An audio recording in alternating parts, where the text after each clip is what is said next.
간단하게 제 어떤 그 고백적인 얘기부터 좀 시작하면 제가 좋아하는 말씀 중에 그 에베소서 4장 13절에 있는 말씀인데 제가 한번 읽어드릴게요. 우리는 모두 하나님의 아들을 믿는 것과 아는 지식에 하나가 돼 온전한 사랑을 이루어 그리스도께서 충만하신 정도에까지 도달해야 한다. 학문과 신앙의 목표를 잘 보여주고 있지 않나 생각이 듭니다. 저는 그 성서학자는 아니지만 여기 이제 바울이 얘기하는 것, 그 믿는 것과 아는 것에 하나가 되어야 된다.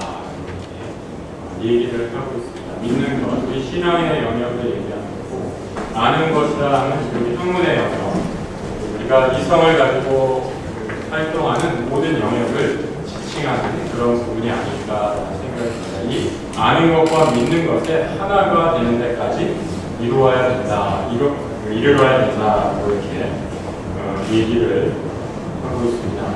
제 나름대로 제가 이제 이 신학과 철학과 관계된 그런 과목들을 수업을 듣고 나름대로 계속 공부하면서 제가 가졌던 질문, 끊임없는 질문 중에 하나가 소위 철학과 신학의 관계를 어떻게 정립해야 될 것인가, 학문과 신학의 관계를 어떻게 정립해야 될 것인가, 저의 큰 그 개인적인 물음 가운데 하나였고, 이것이 어떤 꼭 양자택일의 문제가 아니라 두 개의 영역이 같이 갈 수 있겠다라는 생각들을 나름대로 확신을 하고, 이 학문에서 이성을 통해 사는 학문이 신앙의 빛 아래서 바른 길로 나아가고, 또 우리의 신앙생활을 하면서 이성을 통해서 좀 더 건전한 신앙을 가질 수 있는 이런 관계를 갖는 것이 참 중요하지 않나 생각을 해봅니다. 칸트가 이런 얘기를 했습니다. 혹시 기억하시는 분들 많이 있을지 모르겠는데, 유명한 말 중에 하나가 내용 없는 사회는 공허하고 개념 없는 직관은 맹목적이다. 무슨 어려운 말 같이 들리지만, 칸트는 자기 이 짧은 명제를 통해서 우리 근대 철학의 합리론과 경험론의 전통을 하나로 이제 통합하고자 했던 것을 볼 수 있는데, 저는 이 명제를 좀 살짝 바꾸어서 우리 학문과 신앙의 영역에도 적용될 수 있지 않나 생각을 해봅니다. 제가 이걸 만든 건데요. 신학 혹은 신학 없는 철학은 공허하며 철학 없는 신앙은 맹목적이다. 칸트를 약간 패러디했지만 제가 어디 등록할 수 있으면 등록하고 싶은 그런 프레이즈가 아닌가 생각이 듭니다. 신앙과 학문, 좀 더 구체적으로 얘기해서 신학과 철학의 관계를 어떻게 정립할 수 있을까? 제가 이 철학사 전체를 다 종합해서 이 철학과 신학의 관계를 얘기하는 것은 이 시간에 너무 짧은 시간에 어려운 일이고 또 방대한 작업이기 때문에 그렇게는 할 수 없을 것 같고요. 아주 간단하게 근대 철학에 있어서 레비나스라는 그 사람이 어떤 위치를 차지하고 있는가라는 그런 측면에서 이 근대 철학 이후에 소위 철학과 신학의 관계, 신앙과 학문의 관계가 어떤 위치, 어떤 관계를 가지고 진행이 되는지 간단하게 좀 말씀드리고 싶습니다.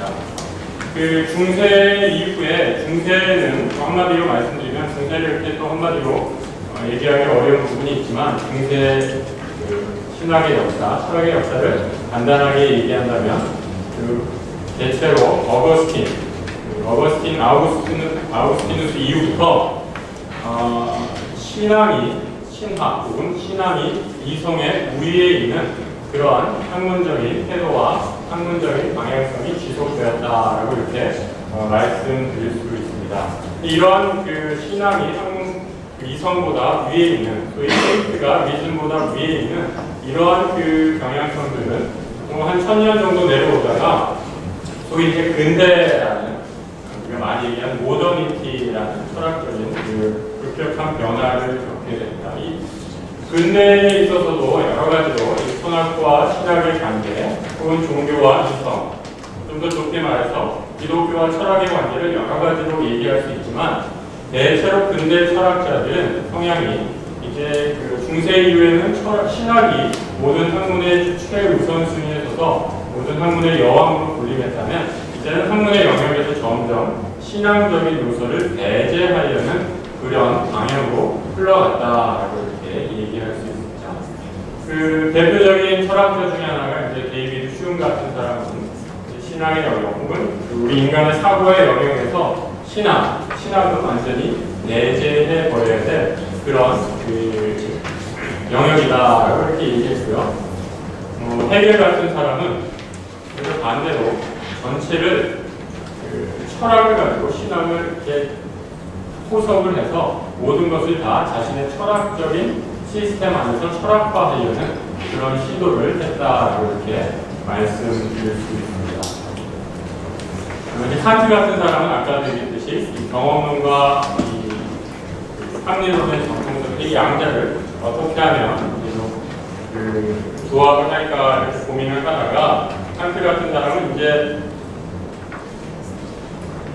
이 신학의 영역을 철학과는 구별되지만 이보다 풍부한 삶을 위해서 신학적인 개념들, 신이라든지 영혼이라든지 이런 도덕관념들이 요청된다는 이런 얘기를 하기도 했습니다. 이제 이런 운명은 상당히 좋은데 제가 보기에는 궁색한 공연주책적인 그런 결론이 아니었나 그런 생각을 해봅니다.